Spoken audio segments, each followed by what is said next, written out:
Sejak manusia pertama diciptakan, ilmu tidak pernah berhenti tumbuh. Kelahiran Ibnu Khaldun pada 27 Mei 1332 menjadi penanda zaman. 693 tahun telah berlalu semenjak kelahiran sang maestro. Riwayat dan orisinalitas karya yang dihasilkan membuatnya terus diingat dan memiliki pengaruh hingga sekarang. Dapat diambil sebagai contoh berkaitan dengan hal tersebut adalah social scientist seperti Marx dan Engels yang menjadikan Ibnu Khaldun sebagai referensi. Menteri Prancis untuk keperluan tertentu mengutus penerjemahan karya Ibnu Khaldun. Intelektual dinasti Utsmani juga memiliki ketertarikan yang tinggi terhadap apa yang dikerjakan oleh Ibnu Khaldun. Siapapun yang membaca Muqaddimah pasti akan relate dan merasa tidak sulit menciptakan hal yang sama, karena apa yang dikerjakan seolah hanya sebatas mencatat dan menceritakan apapun yang diketahui dan dilihat di depan mata.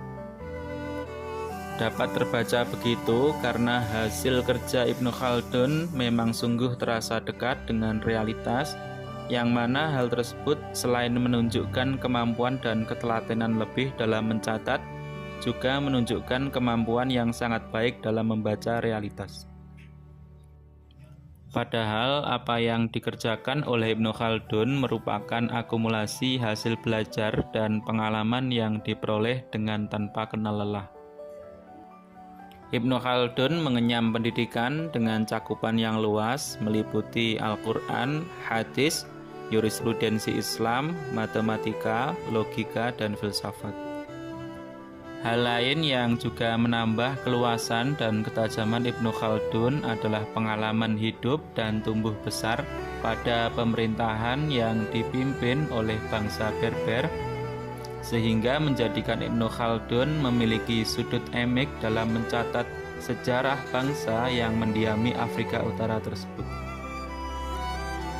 Pada tahun 1377, Ibnu Khaldun menyelesaikan draft pertama Muqaddimah yang di kemudian waktu akan membuat banyak revisi, penambahan dan modifikasi atas karya tersebut hingga betul-betul selesai pada tahun 1405, 1 tahun menjelang wafat. Hingga sekarang, Muqaddimah telah diterjemahkan paling tidak ke dalam sejumlah 20 bahasa, dari Bulgaria hingga Urdu, termasuk Katalan, Ibrani, Korea, dan Polandia. Ibnu Khaldun tidak sebatas mencatat peristiwa atau sekedar menulis serangkaian cerita. Akan tetapi, Ibnu Khaldun juga melakukan abstraksi atas apa yang dikerjakan dan melihat penulisan sejarah dapat berkontribusi besar dalam kehidupan. Dijelaskan bahwa pada periode sebelum Ibnu Khaldun belum ada sejarawan yang melakukan hal serupa. Penjelasan tersebut menjadikan Muqaddimah memiliki tingkat orisinalitas yang tinggi dalam hal pemikiran historis. Hal itu bisa jadi karena Ibnu Khaldun memang melampaui pertanyaan-pertanyaan konvensional mengenai bagaimana sejarah ditulis dan mendasarkan watak penulisan karya yang dihasilkan pada minat terhadap ilmu yang mendalam tentang bagaimana dan mengapa suatu peristiwa terjadi. Hal yang membuat Ibnu Khaldun banyak dibandingkan dengan Thucydides, Machiavelli, Giambattista, Adam Smith, Hegel, Comte, Emil Durkheim, Max Weber, Mark Bloch, Ferdinand Braudel, dan kawan-kawan.